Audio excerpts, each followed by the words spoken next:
Good evening and welcome. I now call this meeting to order of the Aransas Pass Independent School District Board of Trustees. Today is Monday, November 13th, 2023. The time now is 7:01.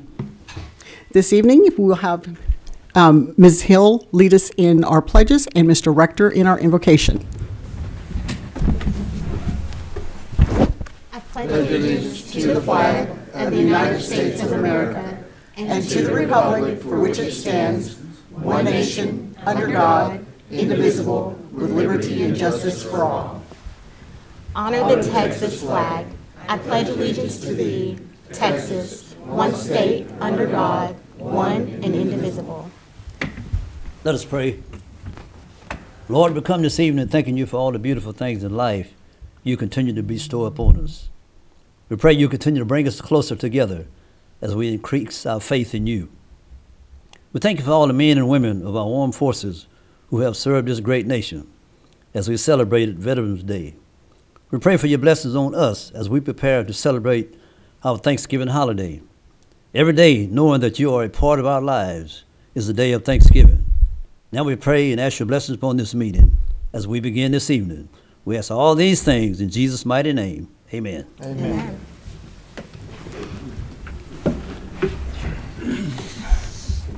Thank you, Mrs. Hill, and thank you, Mr. Rector.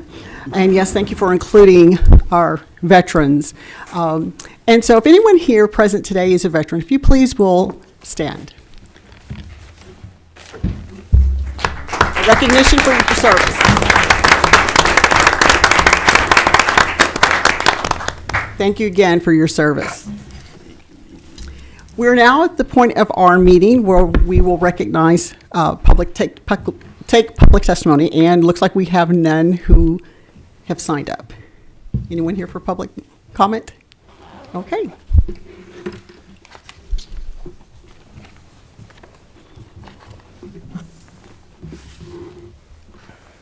Next, it's our pleasure to recognize very special people within our district. We will begin with our Panthers of the Month and then our Employees of the Month. I will now turn it over to Mrs. Hill and Mrs. Chapa. And as your name is called, if you please will join them here in front of our AP Panther banner. Who will be doing the honors tonight? Okay. From the board to go down there. I'll go ahead. Mr. Rector. Thank you, sir.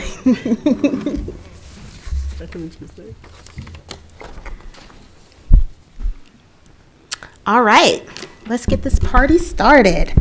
First up, we have Lincoln Guerrero. Lincoln is a first grade student at Falk Elementary. Lincoln is a model student. He is kind, caring, and works hard. Lincoln always does what's right and makes good choices, trying to get his friends to follow. Lincoln, thank you for being a great representative for Falk Elementary and a proud Panther.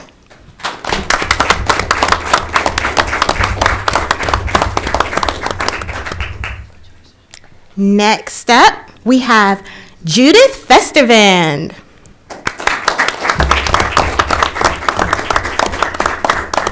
Judith is a third grade student at Charlie Marshall Elementary.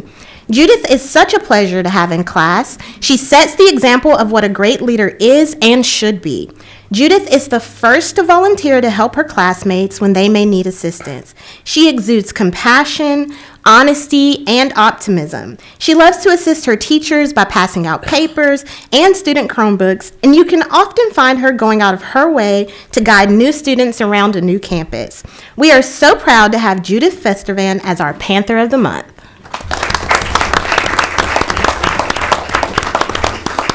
Next, we have Harley Guerrero.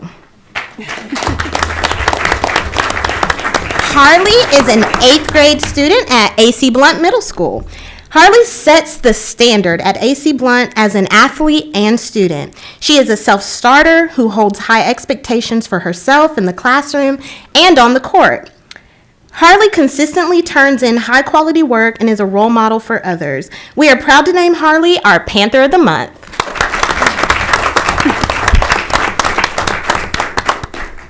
Next, we have Alondra Garza. She is not here tonight, but Alondra is a 10th grade student at Aransas Pass High School. Alondra is an amazing student. Not only is she friendly and kind, but she is also a leader who looks for ways to help others. For example, Alondra offers to help translate information for the English language learner students in her Principles of Human Services class so they understand the instruction and the lesson. The world would be a better place if there were more people like Alondra.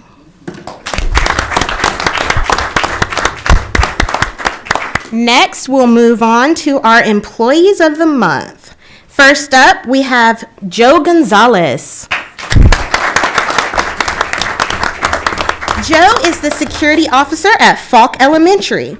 Officer Joe Gonzalez joined the Falk family this September. He is a smiling face that the students and staff have come to know and admire. Joe served as a United States Marine for 8 years and has been a security officer since. He is the proud father of 2 children who also plan to follow in his footsteps and join the service. Thank you, Joe, for being a positive role model for our students and keeping us safe.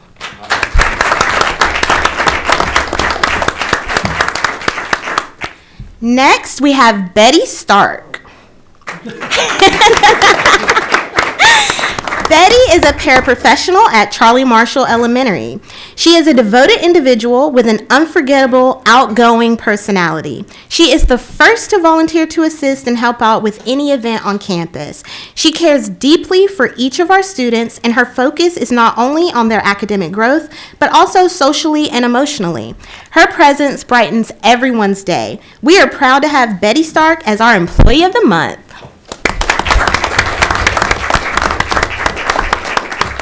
Next, we have Mr. Daniel Dubois. Daniel is an 8th grade U.S. history teacher at AC Blunt Middle School. Coach Dubois stepped up to fill in a very important instructional role when needed. He leads by example, always having a good attitude. Students love Coach Dubois, and he is a pleasure to work with and learn from. He is an asset to the AC Blunt campus. We are proud to have him as our AC Blunt Employee of the Month.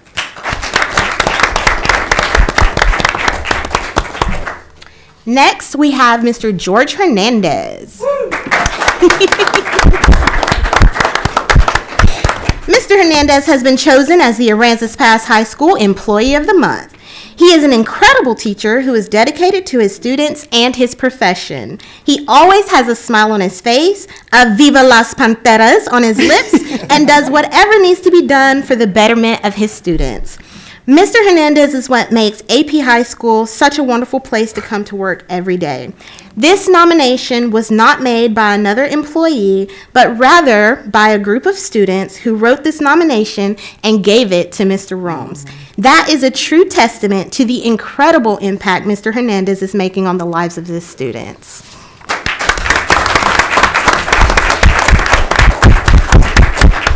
Next, we have Chris Johnson.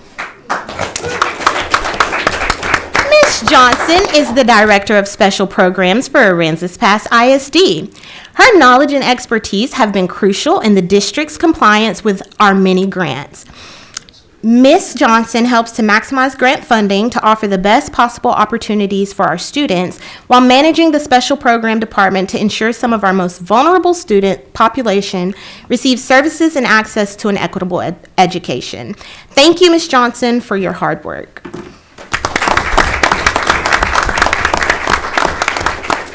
And last, but certainly not least, we have Florencio Gonzalez. Mr. Gonzalez is a custodian at Aransas Pass High School and has been with APISD for 8 years. Florencio is a very devoted employee. He likes everything well done and hates to miss work. He is willing to help when needed, plus he offers to do extra chores and does a very good job. He is trustworthy, and we know things will be taken care of when we ask him to take over. Keep up the good job, Florencio. You are one of a kind. And that concludes our Panthers and Employees of the Month. But at this time, we have a very special recognition.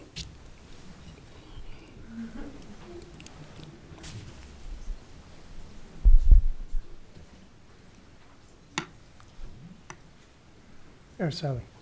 If you will, come to the podium, please. Yes? Thank you, everybody, for being here tonight. And we just want to tell Mr. Divin that from the Maintenance and Transportation Department, we want to tell you thank you for being part of APISD. And thank you for all the main goals and accomplishments you have made without a year. We appreciate you, and we got something for you.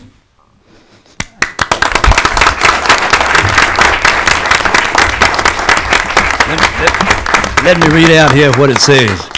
Presented to Jason Divin in recognition of your outstanding leadership, thoughtfulness, compassion, and most importantly, your friendship. APISD Maintenance and Transportation, November 2023.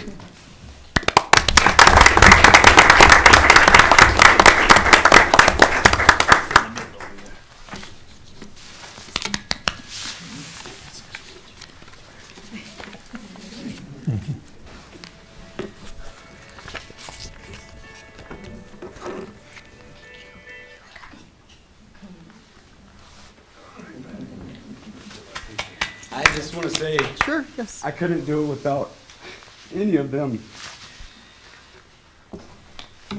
I'm very blessed to be here. I'm very grateful. It's a heck of a district. And like I said, I can't do it without these guys. And thank you. Thank you.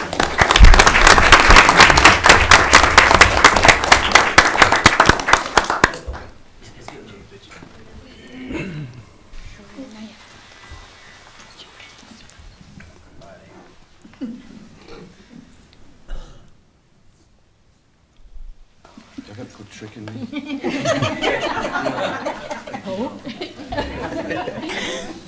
We want to thank Mr. Devon for all he's brought to the district. It's without, I mean, you can see the difference in the campus, in the grounds, everywhere, in the hallways. And it's certainly a testament to his leadership that the people he supervises wanted to bring this to our attention. And they came to me with this idea 2-3 months ago, wasn't it, Blaze? And they set it all up, and we're very glad and excited to have Mr. Divin in our district for sure. Yes, thank you again.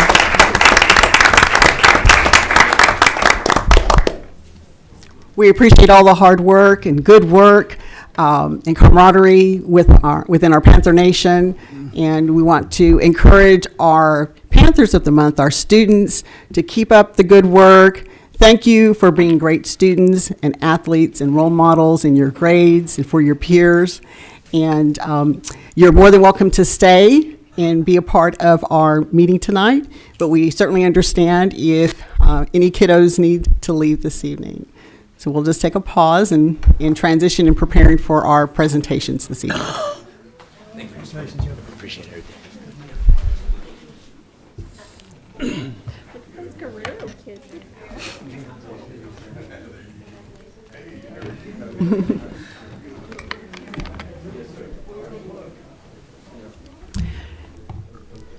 At this part of our meeting tonight, we do have a couple of presentations.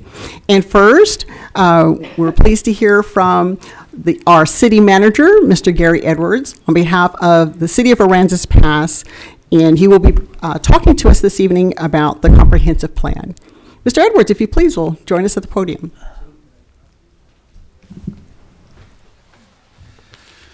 Well, your recognitions were very impressive. My goodness, it shows what a strong community we have. It's great to be able to watch that. Thank you very much.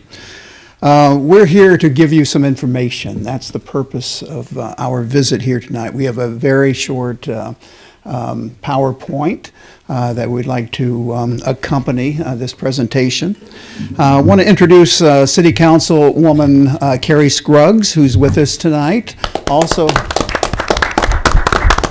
one of my mini bosses, and also the planner. He said I can call him by his first name, Jose, one of my favorite people. So. And I don't think there is anyone else from the steering committee here, but want to recognize those two fine people. We have done a comprehensive plan. We've several years ago completed, several years ago meaning 2018, a comprehensive plan. And it was completed after we got a grant from GrantWorks, or through GrantWorks. And things are changing so rapidly in this community. One of the reasons I'm here tonight, actually, to address the school board about these changes and how it impacts all of us. The changes have been so dramatic in many cases. We got out of a hurricane and essentially have recovered for the large part of it. FEMA is just about gone, not completely, but almost gone. And it's been fun dealing with the bureaucracy of FEMA and some of the other agencies we have to work with, but they've been very, very helpful.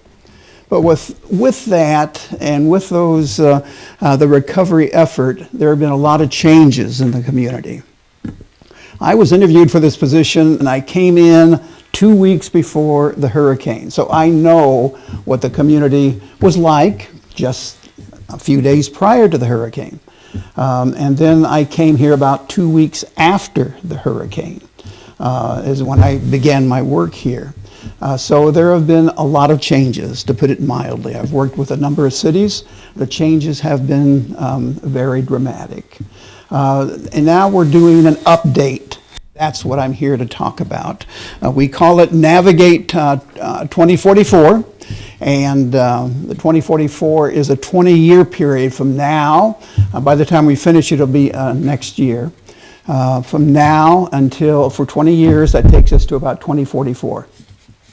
One member of our steering committee said, but I may not be alive in 2044. I'm sure they will be. But we have to look long term and give direction with a plan and get community input on the plan, the comprehensive plan. And you should do that for several years out. And consequently, we're taking it 20 years out to 2044, hence the name. Navigate 2044, and the navigate word deals with the aquatic theme that is in our area. Overview very briefly, and thank you for putting the PowerPoint on the screen. What is a comprehensive plan? Why does this plan matter to APISD? The next steps, APISD and city coordination. What is a comprehensive plan? I've worked with several in several different cities, and they're critically important for a city. If you don't know where you're going, chances are you're going to get there, as the old saying goes. And this helps us know where we're going. The one we did in 1819, the first comprehensive plan for the city and the city's history. And this is, again, the update to that. Navigate 2044 is the name of Aransas Pass ongoing comprehensive plan update effort. A comprehensive plan provides a 20-year vision for the city of Aransas Pass's future development and growth. The plan is community-driven, a very important part of this. It doesn't work with a bunch of people sitting around a table, staff people sitting around a table and making these decisions. It's got to have community input. The plan is community-driven, is an effort that coordinates strategic actions by the city and its partners. What's in a comprehensive plan? And it's not unique to us. This deals with comprehensive plans throughout the United States. And cities are, it's very important for them to have a comprehensive plan statutorily and for planning purpose, strategically also. Land use development, downtown and economic development, transportation, and mobility, and you can change the slide there, these if you can. And parks, recreation, and open space, community facilities, city policies and regulations, city capital projects such as streets, parks, drainage, and city programs and staffing, e.g. Recreation. The planning process, very briefly. What we've done so far.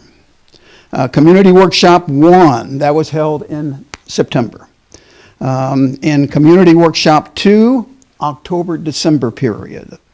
And Community Workshop 3 will be on December 6th.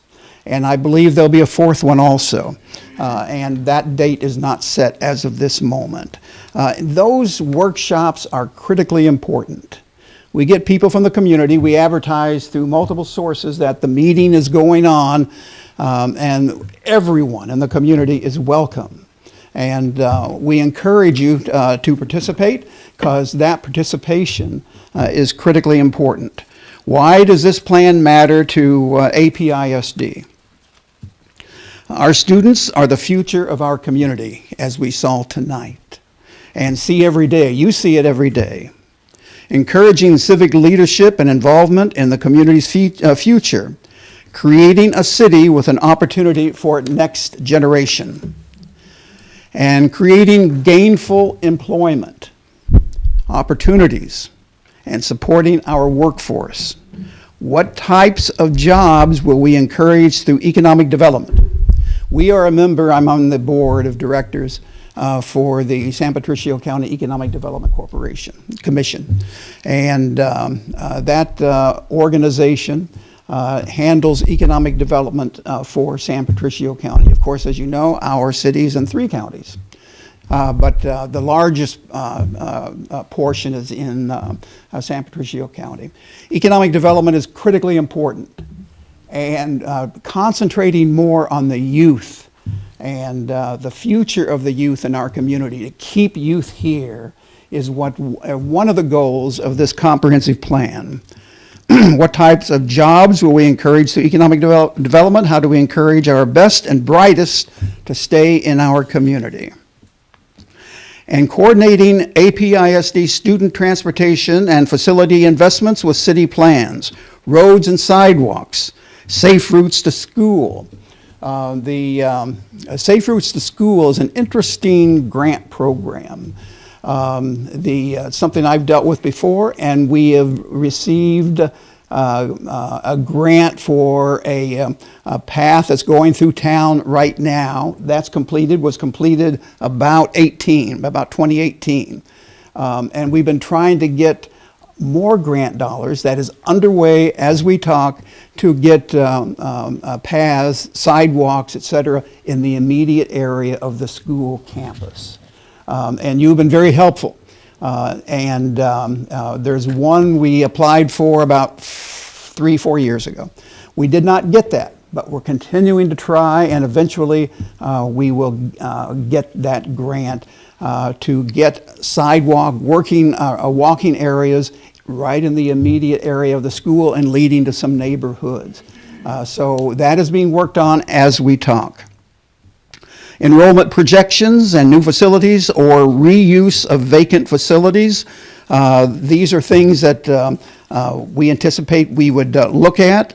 Encouraging investment in our tax base. Property investment can support high-quality schools and city services for our residents and families. Property investment, in other words, bringing in businesses, bringing in houses. There's a development that Jose is working on right now, 500 homes, about 481, I believe, is the exact number. That's going to be coming in, and it impacts you directly.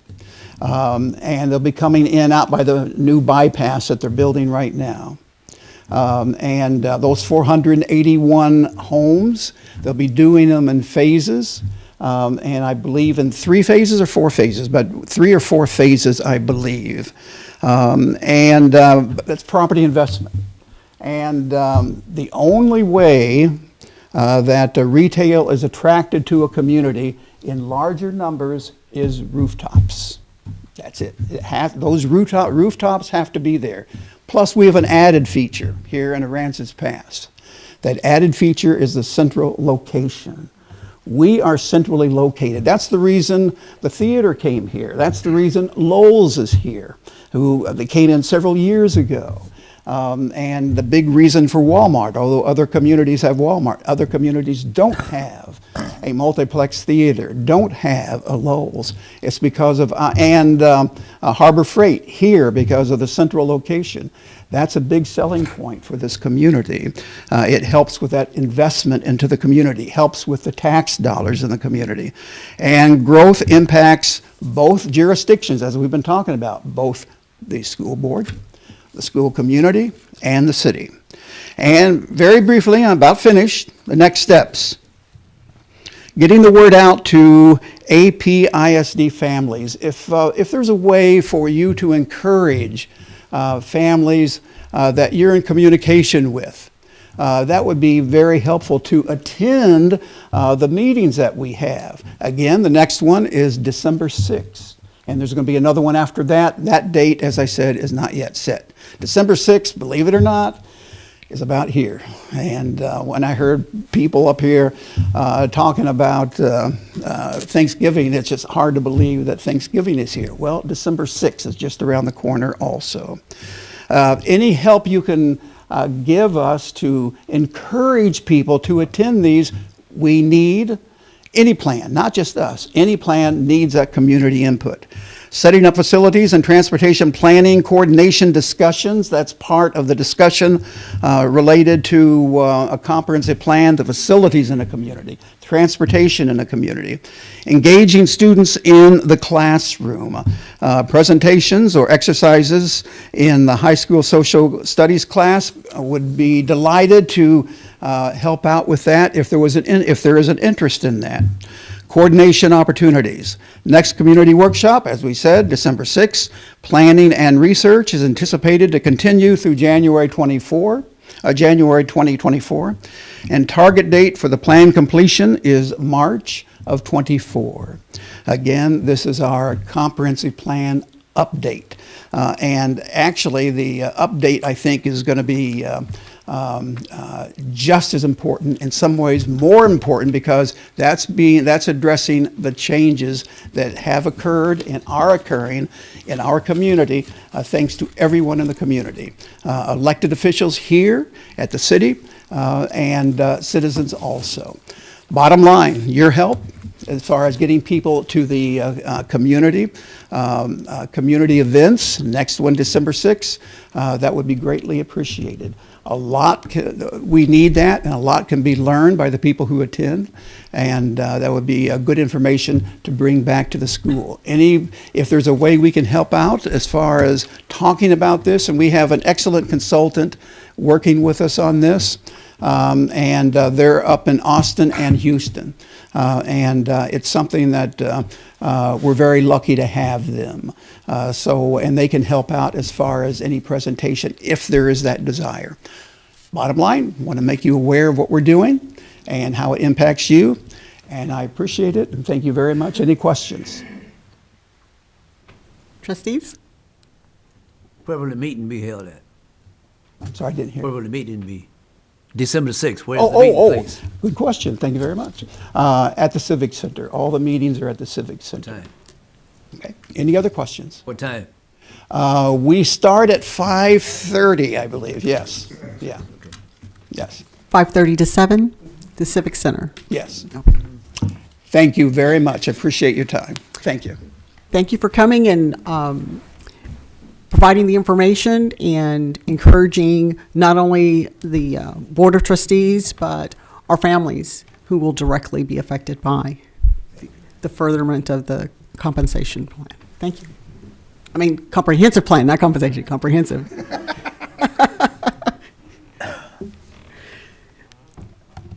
Trustees, any comments, further questions? Well, thank you so much. We appreciate Mr. Edwards and Jose and Mrs. Scruggs for attending this evening. Looking forward to it. Our next presentation this evening, we will have our Director of Curriculum, Ms. Shelley Dominguez. Well, good evening. Good evening. Good evening. I'm here to present on Aransas Pass ISD curriculum. When you say curriculum, that can mean a whole lot of things. It's a big, giant puzzle. There's many pieces to it, pieces and parts, but I'm here just to give a brief overview of what curriculum is for Aransas Pass ISD and what the pieces and parts of that puzzle are. So like I said, whenever you talk about curriculum, that's a really wide concept. Experts argue over what exactly curriculum is. But for my definition, what we're going to use is it's any document or plan that exists in a school or school system that defines the work of teachers. So it's the standards that have to be taught, so it's the what, and it's also the how those standards are taught and how they're assessed. So anything that deals with any of that falls under the curriculum umbrella. For Aransas Pass ISD and for public schools in the state of Texas, our curriculum consists of the TEKS, which are the Texas Essential Knowledge and Skills. So for every subject area, in every grade level, except for pre-K, we have the TEKS. And pre-K, we have the pre-K guidelines.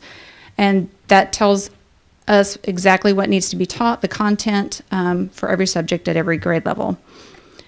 Under Aransas Pass ISD, there are basically 4 areas that I divide the department into. The first would be our instructional practices and programs.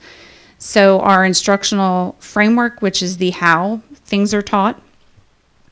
The T-test is how teachers are assessed in their teaching. It's all of the different pieces and parts of the things that they're supposed to be doing, basically in the classroom. Then there's also programs such as emergent, bilingual, and gifted and talented programs, which deals with some of our special populations of students. There's the CTE program, which is our career and technology education, and then RTI, which is our response to intervention, or how we help students that need extra help, and 504, parts of the 504 are under curriculum. Besides the instructional practices and programs, there's training and staff development, and all of these overlap that go with those things. So when you're talking about new teacher training mentors, when you're talking about training teachers on instructional materials, any sort of pedagogy, and even compliance falls partially under curriculum, partially under human resources. Testing and accountability falls under curriculum. We have our state assessments such as STAR, TELPAS. We have universal screeners that help us assess students and assess their growth in different areas. We have state and federal accountability. And as curriculum also usually handles, if we fall under the need for improvement, the curriculum person would be the coordinator for school improvement. Other than that, the instructional materials such as textbooks, instructional software, and technology falls under that as well, with the EMAT system, which is our state system. We do have a team that works with the curriculum department. Myself, Naomi Stevens, is our instructional specialist. She works with the teachers and helps them with all of their needs, and also works closely with the principals. And then Mr. Fuller is our testing coordinator for the district, and Mr. Esqueda is our P-TECH CTE coordinator for the district. And all of us work really closely with the superintendent on the curriculum. So we've been working really closely with Mr. Bennett. We also work really closely with the principals and our whole admin team. We meet weekly and talk about all the different areas of curriculum each week. And part of those conversations, we developed the APISD vision, which we developed this a couple of years ago, and we look at this and tweak it each year. But this is basically what I'm going to use as a framework to talk about the rest of the curriculum, is this document. Like I said, we worked really hard on this a couple of years ago to come up with this framework. But basically, it just tells what our beliefs are and what we're going to use to drive our curriculum decisions. We have the Panther Pathway Learning Framework, which I'll let you go ahead and go to that slide and talk about that. Okay, this actually was developed in 1920 1920, 2019, 2020, not in the year 1920. But this is our instructional framework that we worked on several years ago, and some of you were a part of that process that are in this room as board members and community members.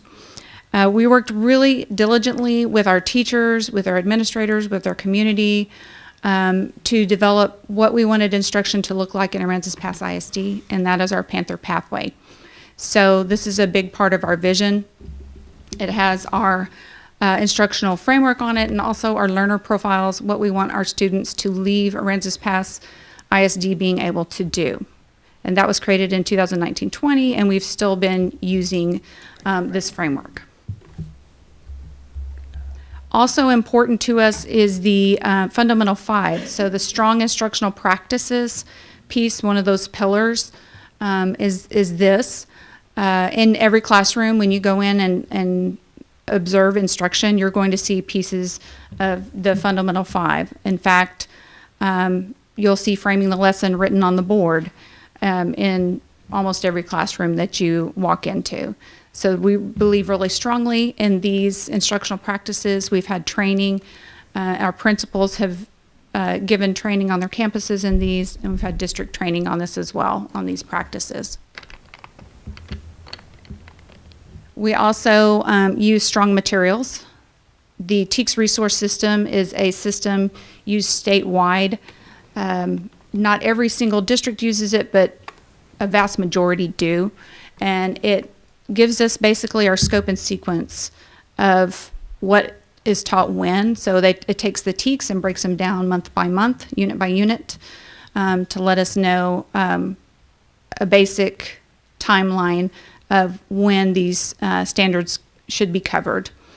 We also have all of our materials that we have are state board approved, so our textbooks, those are vetted by the state, and we have committees that come together and make decisions on which instructional materials that we are going to select each time there's a new adoption. So this year we're working on the science adoption, so we have a committee that we'll be bringing to you for approval that is working on that this year for next year's science. We also have strong intervention. You can see, is it personalization first?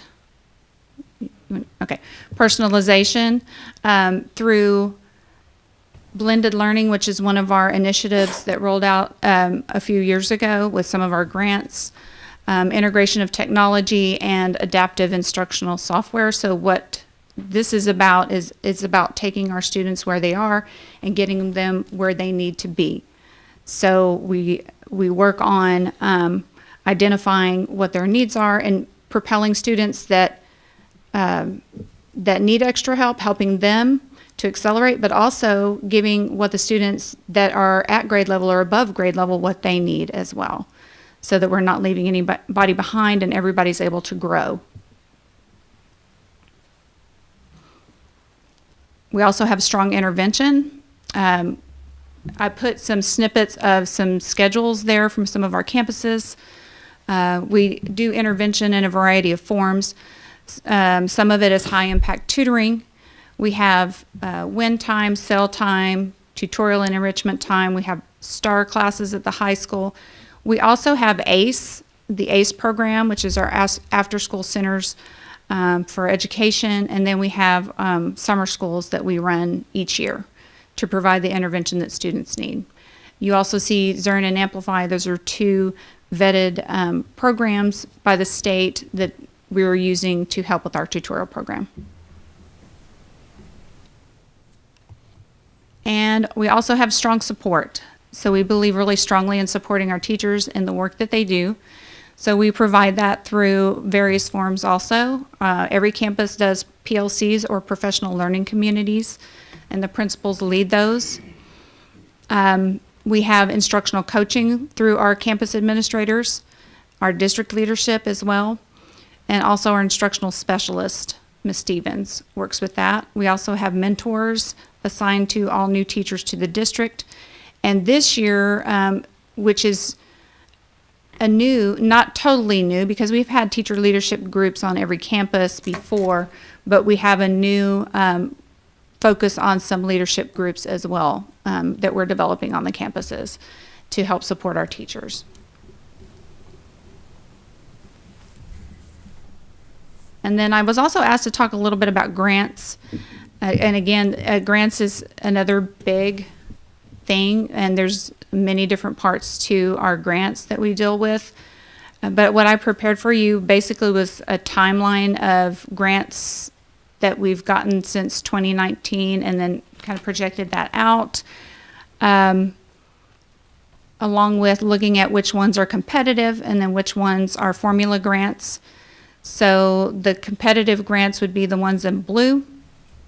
We received blended learning grants starting in 2019, and those finished in 2024. We received the T-Class grant. There were several things under the T-Class grant. We received the JET grant, which you guys are familiar with because you receive more reports on that grant. We also, this year, received the Effective Schools Framework Grant, or the ESF grant, so we're currently in the process of starting that one. And then we also received the 21st Century Learning, or the ACE grant, which is our after-school program grant, which hopefully will renew each year for 5 years. Besides those competitive grants, we received ESSER, and you guys are familiar with that as well. We're about to finish out ESSER. And then every year we get ESSA, which is our title grants, Special Ed Consolidated, and Perkins. We get yearly allocations for those, and that varies. The amounts on those vary. That was all very fast and furious, I know. But that's curriculum. Any questions? Trustees? I have a couple of questions. Okay. Okay, so with the TEKS changes, I know you talked about, like with science, that we have started committees and starting preparing for all of that. Are we already doing committees for the social studies, for the health science, on the PTEC side, or I know that Anything that's under this adoption, then we'll be working on getting those committees. Those committees would be this year. they'll start this year? Yeah, Okay. anything that's adopted for next year, we do the committees the year before to start looking at the materials. They don't release the materials, they just release them. And so some of those are still actually changing as well. So they're making tweaks to them. So we wait till they release those materials and then we start looking at that. Okay, perfect. So on that same note, are we also doing, I've seen some of the other districts, not necessarily here in our area, but some of the bigger districts are already starting to do like continuing education PD classes for the teachers to start preparing for those changes. Are we also budgeting and providing that for our staff already?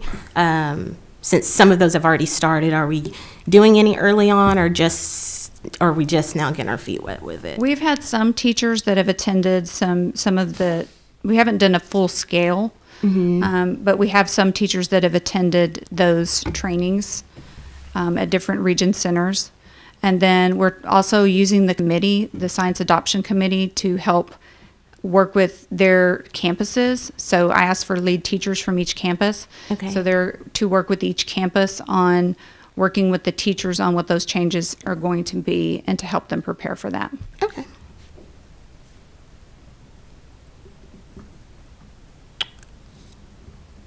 Does somebody else have questions? I don't want to take up all the time. Okay. Are we anticipating with the changes? I know there were a lot of changes that they're predicting for the new adoption, and there'll be a little slow roll there between the science, the social studies. They're not all dropping at the exact same time. But are we anticipating that we're going to also have a budgetary shift in that, a need, I guess you could say, for different materials, for that type of curriculum, as we try to get our teachers where they need to be and give them the resources that they're going to need to get our kids, who we see they're already struggling to get our kids where they need to be too? That's a great question. We received we receive funds from the state in our instructional materials allotment. Okay. And I mean, honestly, it's not a huge amount of funds, so it is a challenge to get what we need with what the state is providing right now. We're doing it, but it is challenging to do that. So we have to be very wise with our selections, with any of our instructional material selections. I know that was something in the legislation they were looking at, but we didn't get a lot of help yet in that. Perfect. I just wanted to make sure so that as a board, we're also, because this will be rolling out some of this starting next school year when we start adopting the new budget, that we're considering that before we do our wish list of whatever it is that we think we need, but to ensure that we're actually putting that money into our classrooms and ensuring that we are supporting our staff to get our accountability. We talk about accountability all the time, so we have to make sure that we're focusing and designating that budget for these shifts and to ensure that they have what they need. And it's not a slow roll and continues to drag out or create a gap when this change happens. I have one more question, and it's an easy one. You mentioned that we have the teacher mentors for all of the new staff that come on board. Is that a stipend thing, or is that something that we're just... Yes. Okay.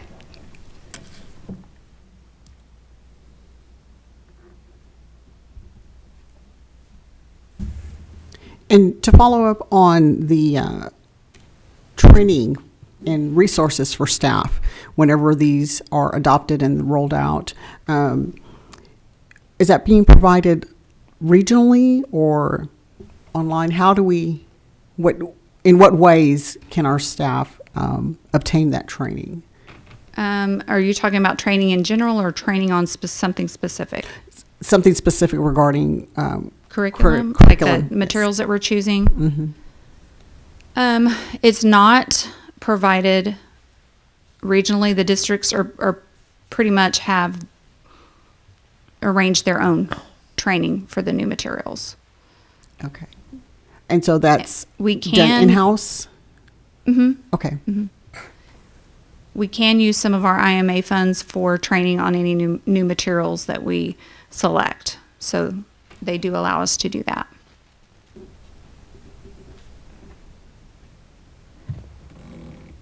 So when this comes back to the board, let's say with the social studies, it will be the curriculum materials and whatever resources we need to implement. Actually, the resources that we purchase generally just go through the EMAT system or the IMA. We would just bring you the title, like the publisher that we're choosing Okay. for the grade levels. Okay. So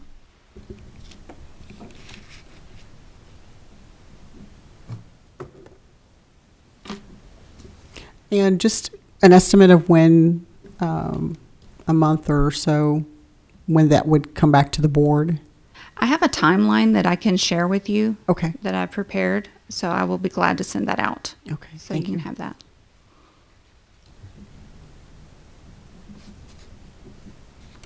Trustees, any other questions for Ms. Dominguez? One more question. With our current grants, are any of these, do any of these have any performance-based stipulations attached to them? Such as, Such as such as them being tied to our accountability or No. tied to anything of that nature? None of these? Okay.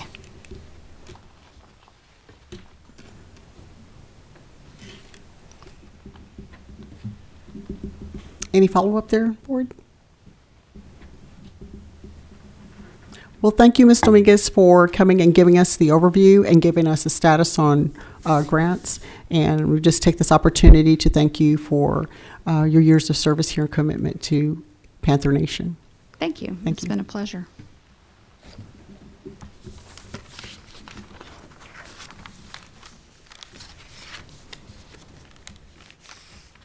I apologize, got kicked off there. Let me.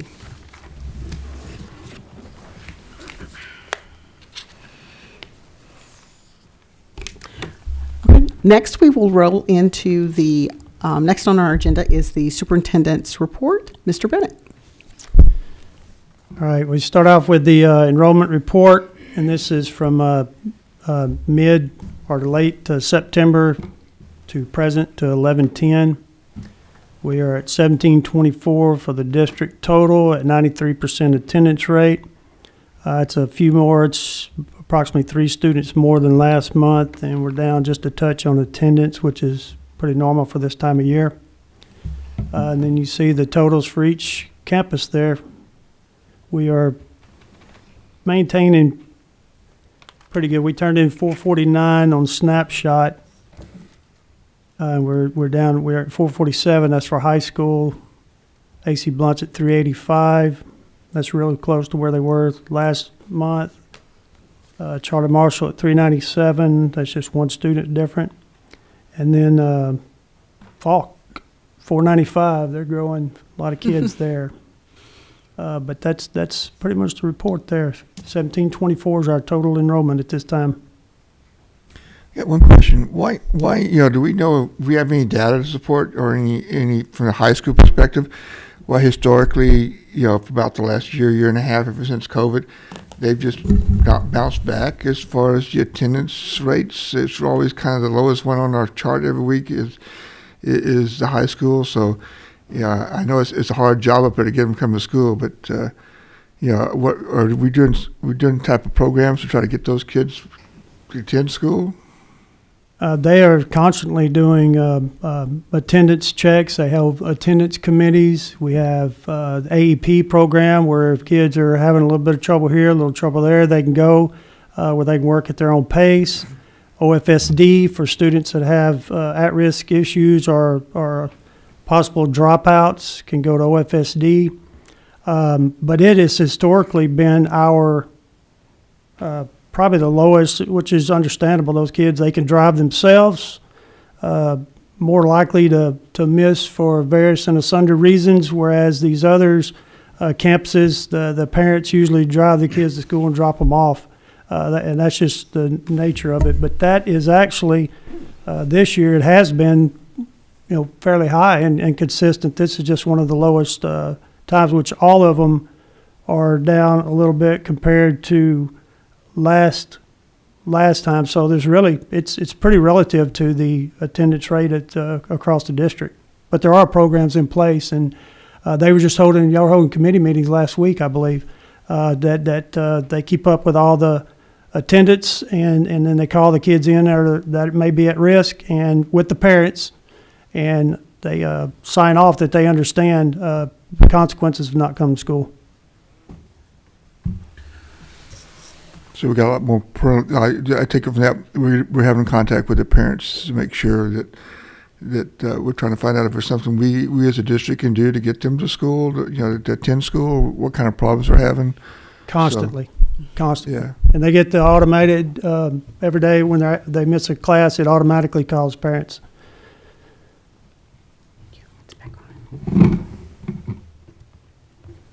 Thank you.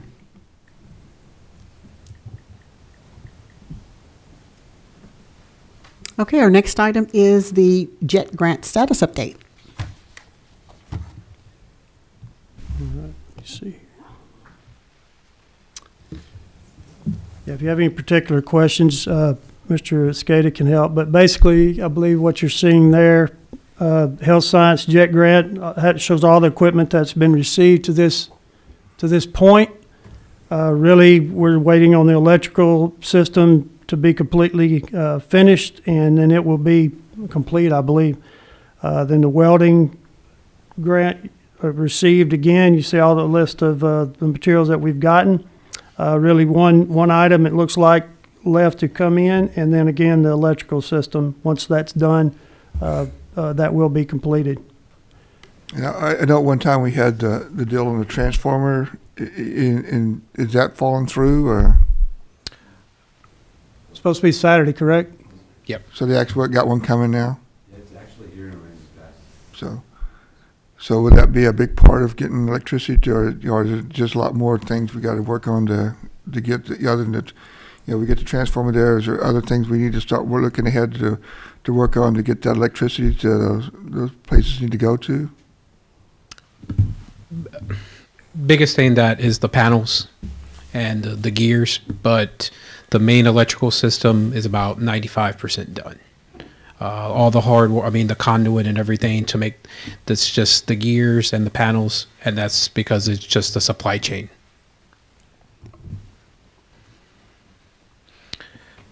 And right now what we're using are generators to have some of the machines in the welding shop as well as in the health science lab to help them function.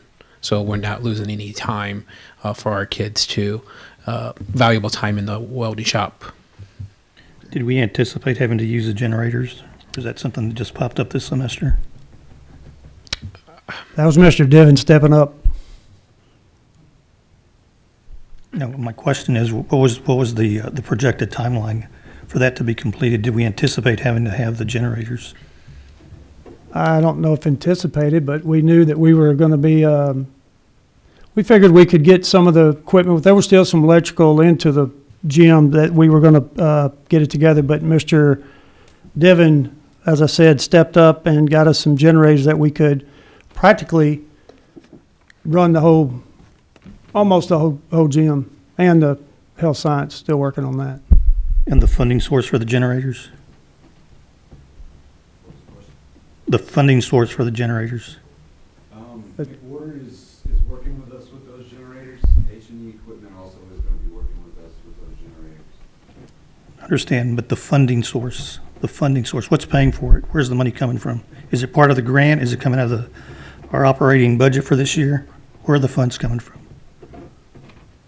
I'll just have to email you on that, but I think it's, we're working on that as we speak. But we had to get them in, and I'll email that out to you. Okay.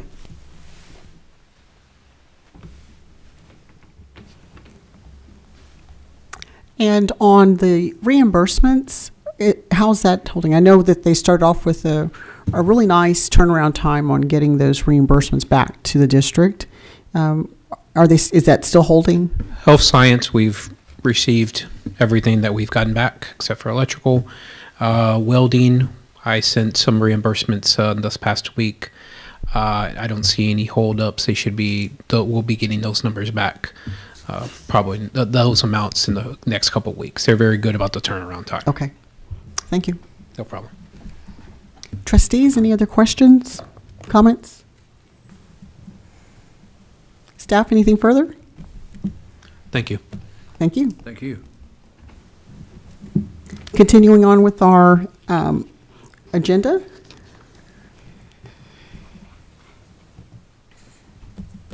We have the first reading of the TASB-initiated policy update 122 affecting, and we have multiple legal and local policies. Mr. Bennett?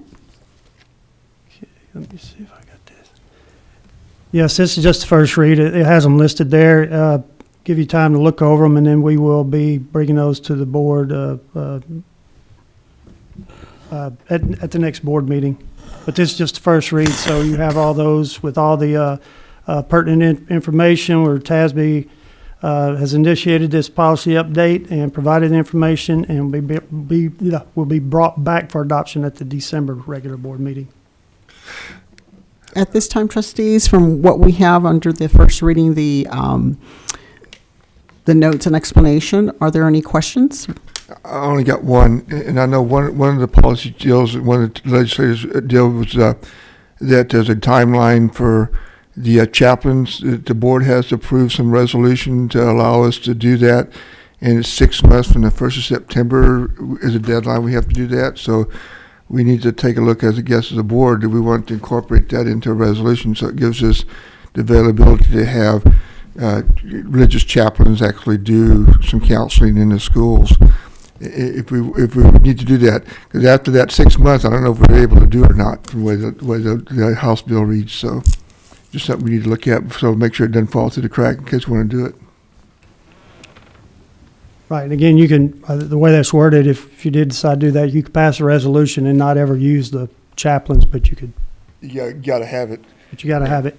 You gotta have it available. So, and 1st September is the starting date when that starts. So by the time we pass the update, it'll be 4 or 5 months into the process. We won't have very long to get the resolution out. So maybe start looking at that now.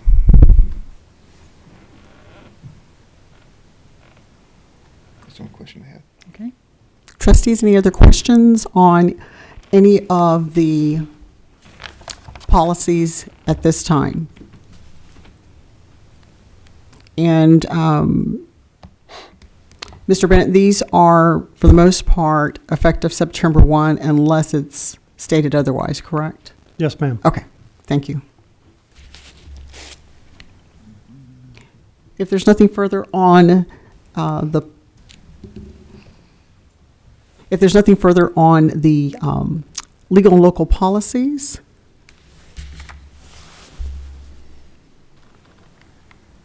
I apologize, I keep getting kicked out. I'm hoping I'm on the right one, not the draft. Do you have the current one on? It's The live. next is calendar of upcoming events. It's- There's no action, although it there's says no- first there's no reading, action. but there's no action. Okay. All right then. Next item of business we have our calendar of upcoming events. Mr. Bennett.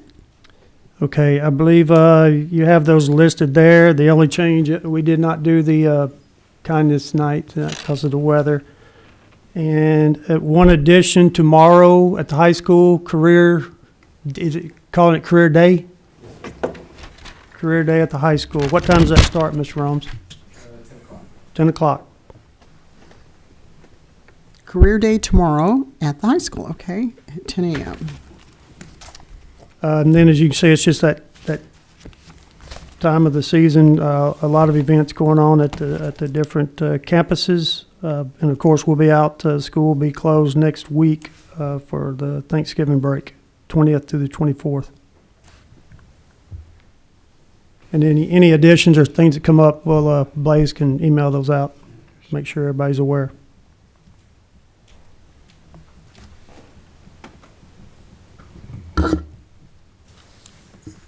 Trustees, anything there? Any questions?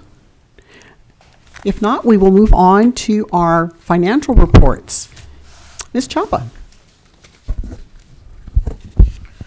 Yes, for the first report, the accounts payable report for the month of October. Total funding in our checking or textbook account is $5,377,007.85. Total expenditures for the month is $923,890 and with 55 cents. It's a little bit high. It's a new school year still.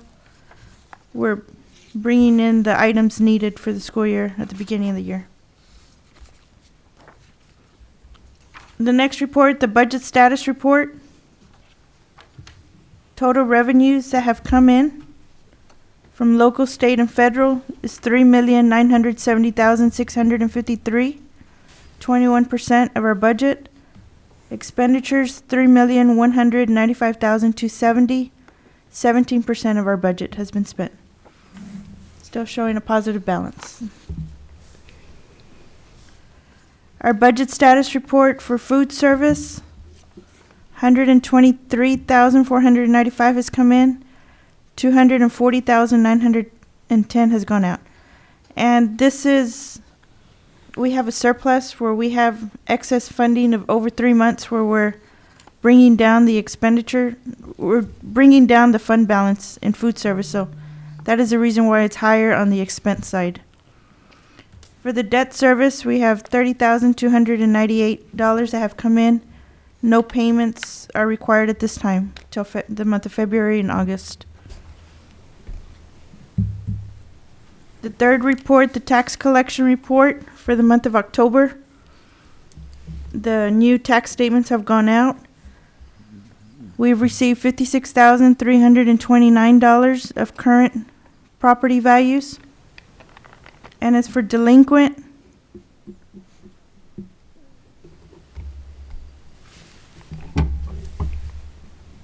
For the current month, $26,472.87. One of the things that I want to mention is there's been a lot of protest values. And on this report, as the tax bills went out, we also see an adjustment of $304,546.29 of tax collections that are not going to be collected. And this is a start of the adjustments. The tax collector has stated they still have 1,200 pages of adjustments that need to be done for the protest. This is something, it's alarming to the school, seeing if we're going to get these taxes collected. It's part of our budget. $304,000 is a bit high. In October, what was reported for the whole school year, well, for the whole tax year, was $63,000. In 1 month, we have $304,000 starting off the year. So it's alarming. Let's see, when everything gets processed, the 1,200 pages of tax adjustments, see what that number is, and possibly have to come back with a plan. As far as FEMA projects, they are still reviewing our submission that we gave them for the baseball and softball field in the month of July. Our ESSER expenditures, last report.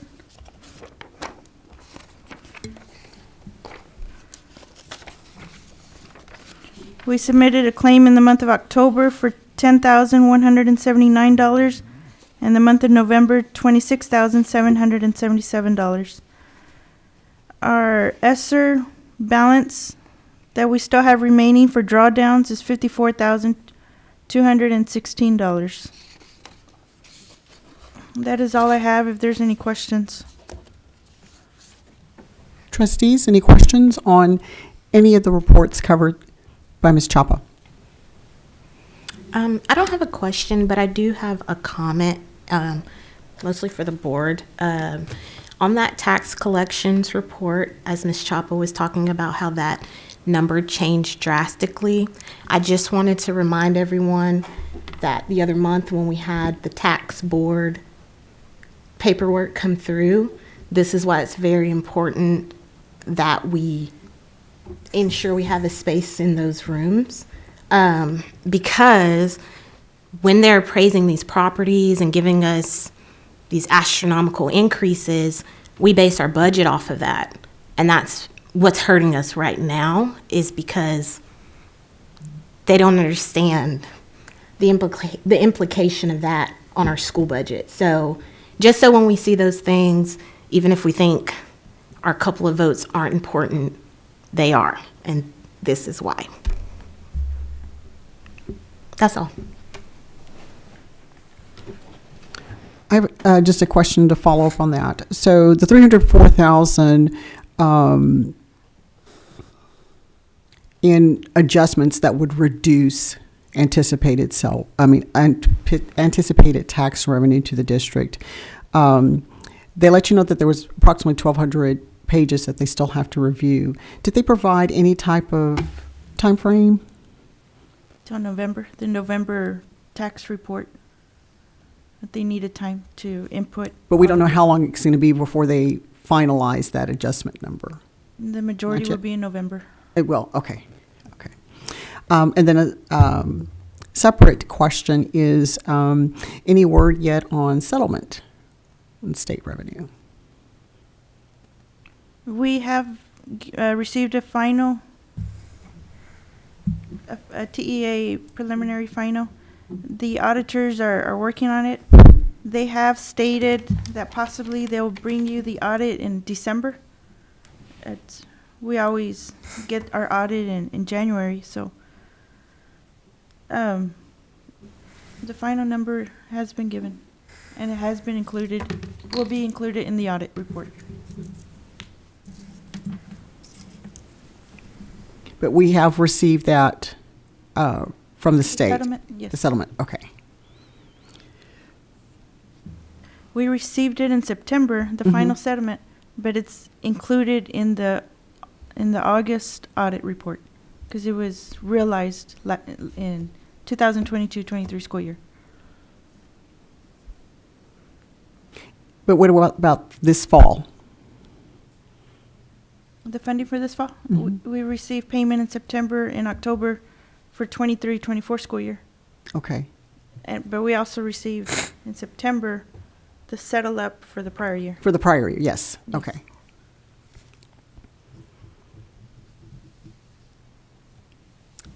Trustees, any other questions or comments on financial reports?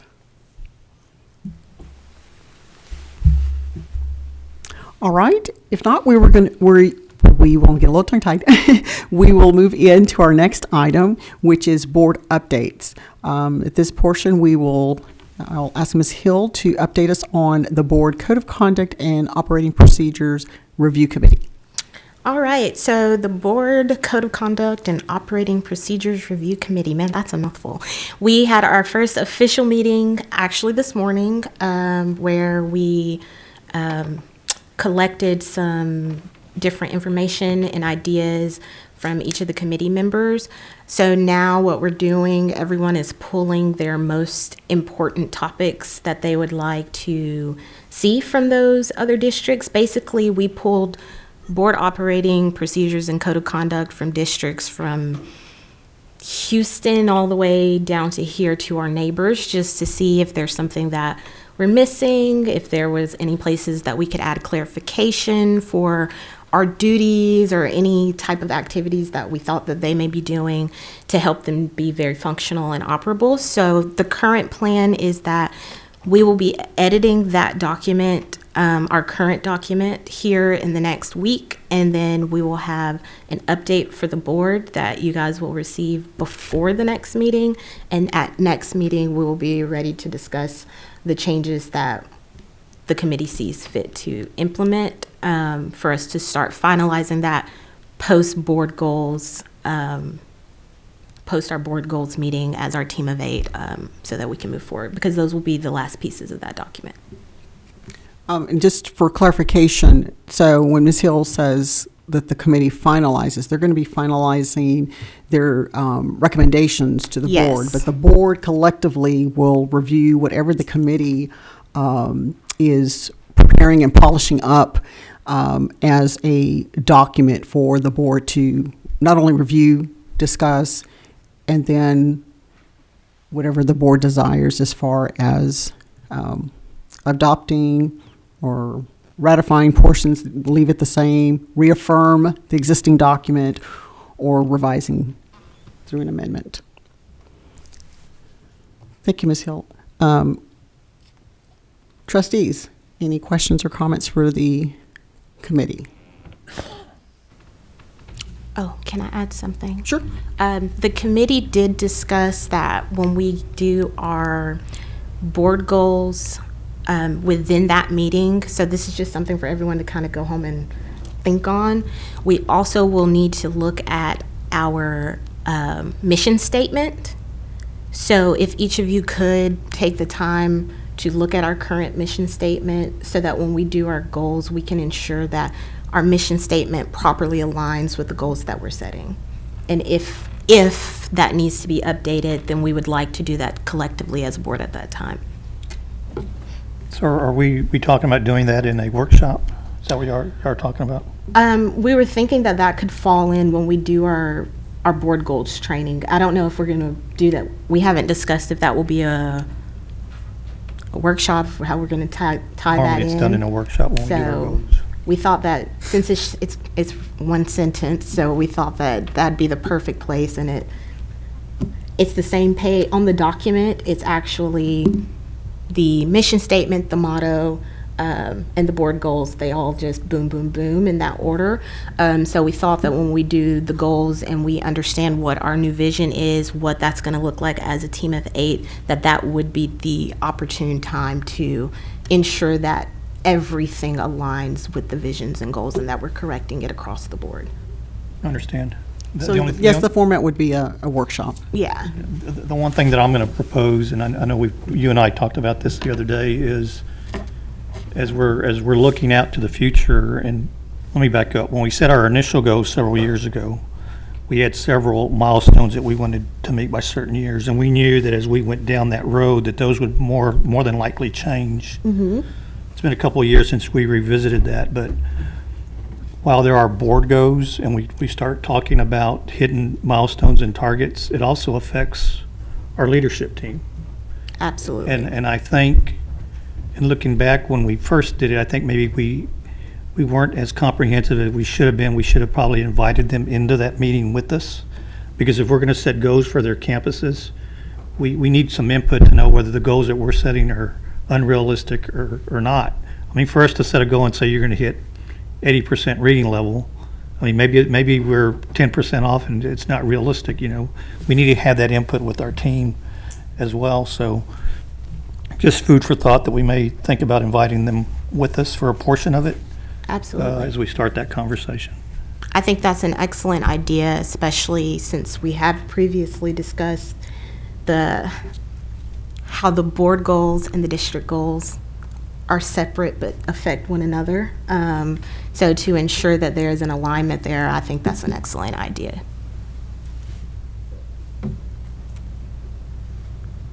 Trustees, any other comments or suggestions?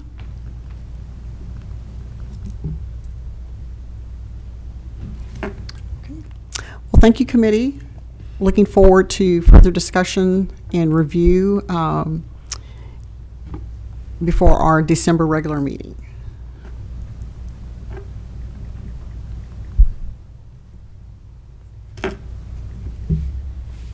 Here we go.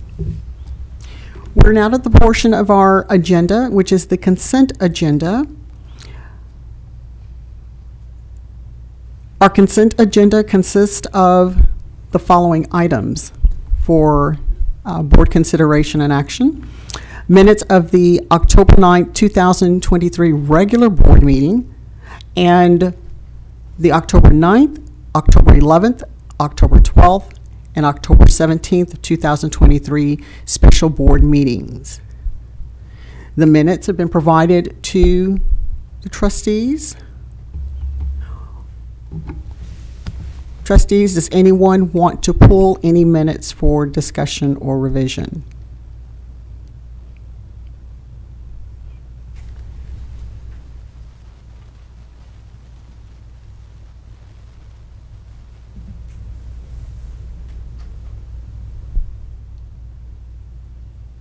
If not, do we have a motion to approve the minutes for the October 9th, 2023 regular board meeting and the October 9th, October 11th, October 12th, and October 17th, 2023 special board meetings? So motion. We have a motion by Mr. Galvan. Do we have a second? Second. Second by Mr. Mullinex. Is there any further discussion? All in favor say aye. Aye. Any opposed say nay. The motion carries. We're now at our action agenda to consider and approve a memorandum of understanding with Del Mar College for the dual credit and continuing education programs. Mr. Bennett.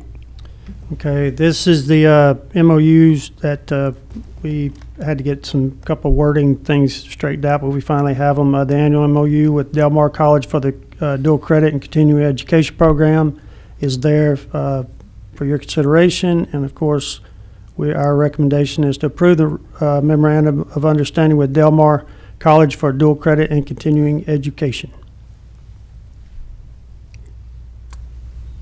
Trustees, you have the MOU document. Are there any questions? Move we accept the MOU. I have a question. I'm sorry, Mr. Stansberry. Well, I made a motion anyways. Okay.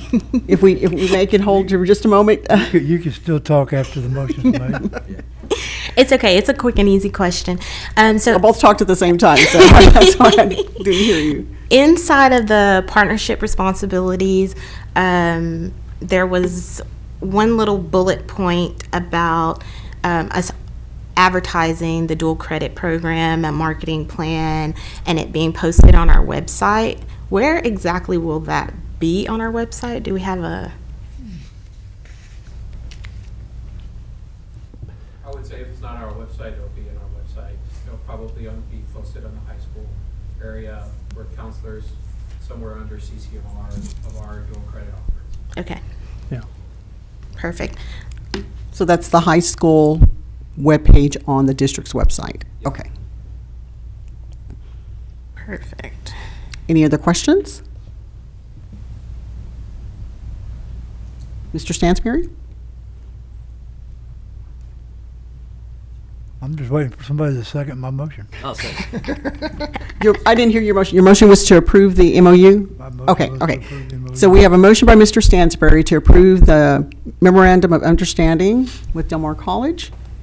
Do we have a second? Second. Second by Mr. Rector. Any further discussion?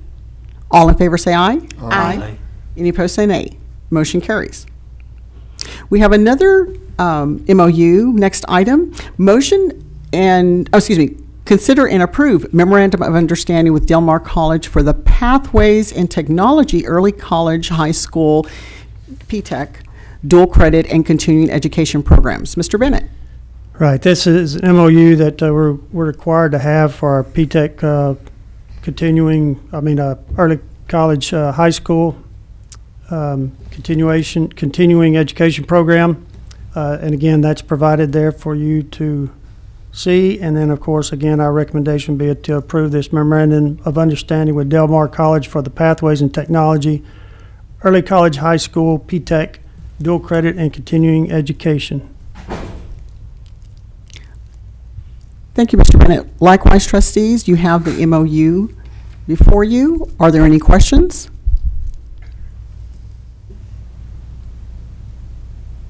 If not, do we have a motion to approve the memorandum of understanding with Del Mar College for the Pathways in Technology Early College High School PTEC dual credit and continuing education programs? So moved. We have a motion by Mr. Stansberry. Do we have a second? Second. Second by Mr. Mullinex. Any further discussion? All in favor say aye. Aye. Any opposed say nay. Motion carries. Next item of business, consider and approve resolution to cast votes for the San Patricio County Appraisal District Board of Directors election. Mr. Bennett. Right, again, this is a resolution for the San Patricio County Appraisal District Board of Directors election. You have that information there in your packet, and the recommendation from administration be to approve the resolution and allocate the district's 144 votes to the nominees for the San Patricio County Appraisal District Board of Directors election. Thank you, Mr. Bennett. Trustees, there are 7 nominees. As Mr. Bennett stated, we have 144 votes.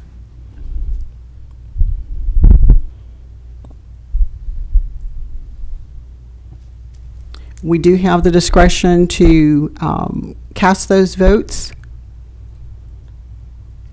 for one or across multiple nominees. What is the pleasure of the board?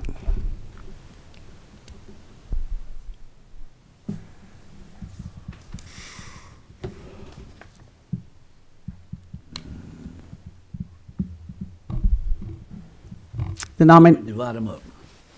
Well, does anybody know any of the candidates running? The only one I know is Marcy. Who's that? Marcy. Marcy. Yeah, she's the collector. But if you look at it, there's 5 other nominees recommended by the city. And I'm sure the city knows more people than we know. So we have John Curley nominated by San Patricio County and the City of Aransas Pass. Jalen R. Gonzalez, nominated by Odom Ed Roy ISD. Michelle Kosama, I apologize if I mispronounced that, nominated by the City of Portland. Dr. Ann Matula, nominated by San Patricio County, City of Portland, and City of Aransas Pass. William Swisher, nominated by the City of Aransas Pass. Marcella, that's Marcy. How do you pronounce that last name? Thurmahelen. Nominated by San Patricio County and City of Aransas Pass. And then finally, Bill T. Wilson III, nominated by San Patricio County, City of Portland, and City of Aransas Pass.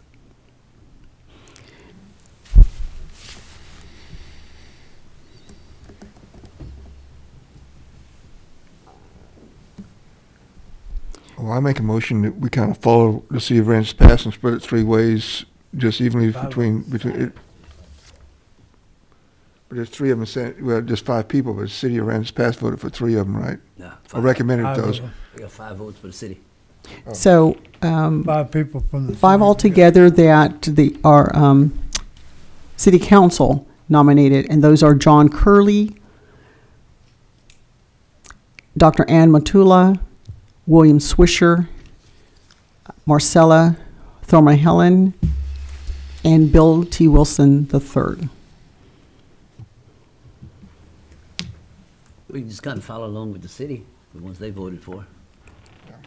We have a motion on the floor by Mr. Mullinax to spread the district's 144 votes to distribute them across the 5 nominees by the City of Aransas Pass. Do we have a second? Second.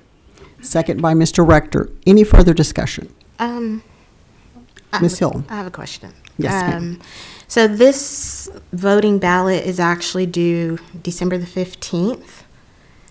I personally think that we should look into these candidates and make the decision at the next meeting instead of just, maybe we don't really want to split our votes because we only knew one person on the list. Just saying, it's an option.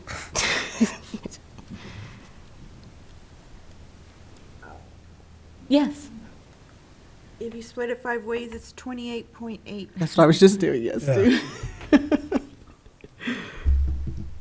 Thank you, Ms. Chapa. And like Terry stated earlier, the city is more familiar with these individuals than we are. I understand that. My point is just, like I was saying earlier, as we're looking at our current appraisals, what's currently happening with our budget, how that will affect us, I strongly encourage us to do our due diligence and make a strong decision for our entity.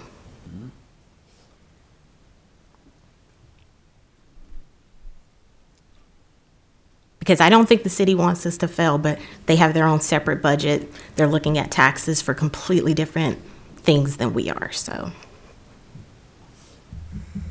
But don't Since we have- it's not necessarily due tomorrow and we have another board meeting on the calendar, I think that it would be worth our while to even ask the city why they picked, who they picked.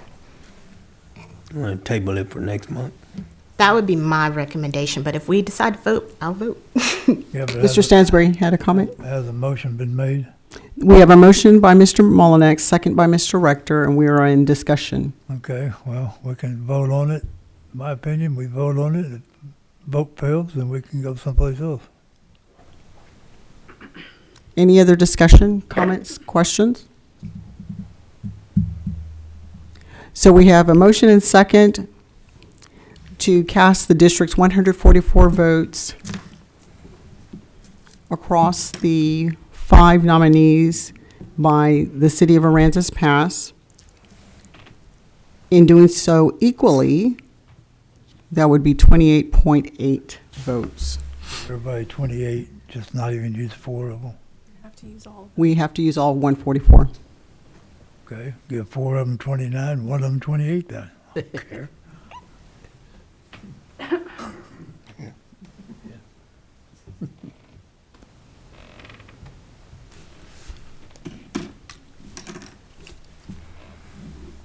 That gives us 141. So if we do the opposite, 4 times 29. Okay. So if we do, there's 5 nominees from the city. If we distribute the district, the district's 144, 4 would get 29 and 1 would get 28. Right.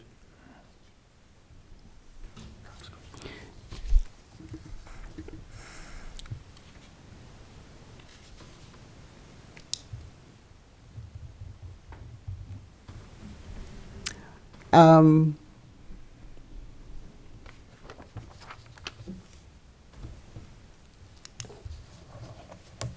we have a motion to amend the motion on the floor that has been seconded to distribute it equally?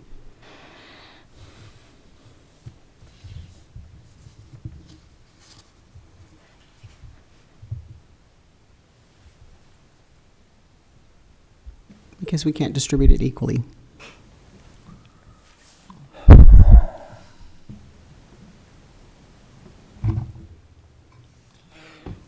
I'll make a motion that we amend it to say, like Mr. Stansbury said, that we just give, just make it an even number, just give one more vote, one less vote.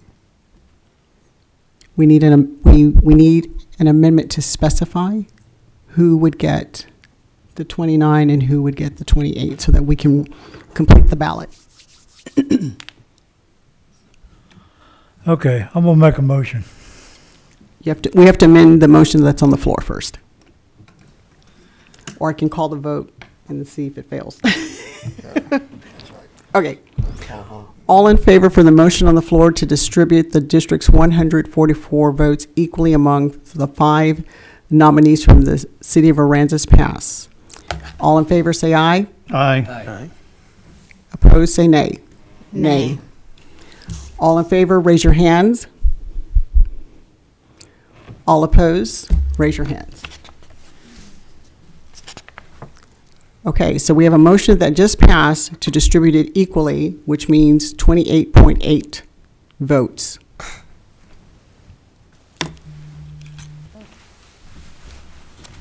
$28.8 will be included in their cumulative. Yeah, so you got every other city as well, so it'll all average out Just somewhere. let me just get point of clarification. If you know, Ms. Miller, does it have to be in whole numbers?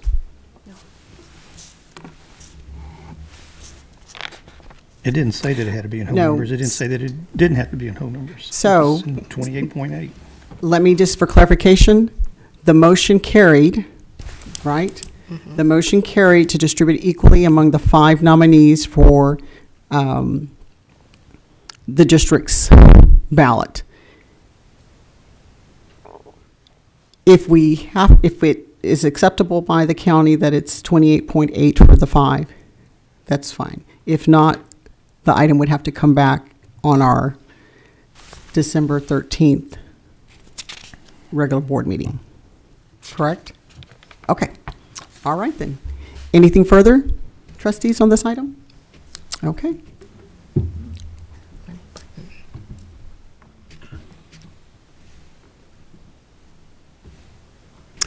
Next item of business. Consider and approve renewal of membership in Walsh Gallegos Retainer Program. This is for the district's legal services, the retainer program. Mr. Bennett.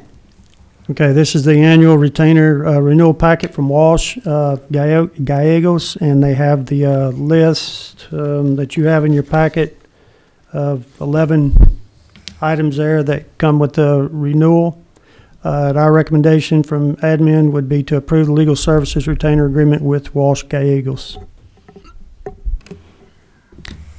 Trustees, any questions or comments on the retainer program or this item on the agenda, action item?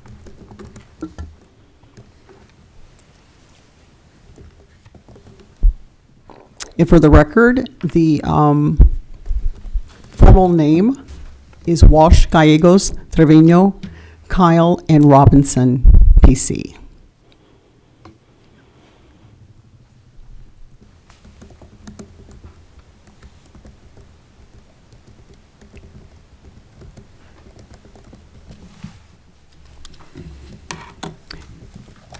If there are no questions or comments, do we have a motion to approve the renewal of membership in the Walsh Gallegos Trevino Kyle and Robinson PC retainer program? So motion.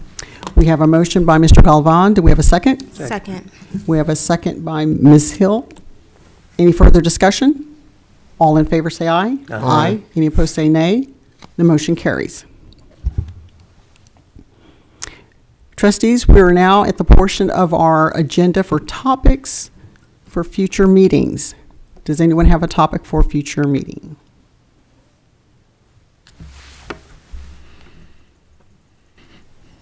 If not, we will move on to convene an executive session as authorized by the Texas Open Meetings Act, Texas Government Code 551.001, concerning any and all purposes permitted by the Act. Section 551.074, personnel, resignation, superintendent search process follow-up and closing, superintendent evaluation tools. The time now is 8:36. We are closing our open session to convene an executive session. The time now is 9:11 p.m. We have closed our executive session. We're reconvening an open session to act on any items requiring action from the closed session. Our next item is consider and approve the resignation as presented in the executive session. Do we have a motion to approve the resignation? So moved. Motion by Mr. Flores. Do we have a second? Second. Second by Mr. Mullinex. Any further discussion? All in favor, say aye. Aye. Any opposed, say nay. Motion carries. The time is still 9:11 p.m. Any further business? Comments, questions? Meeting adjourned.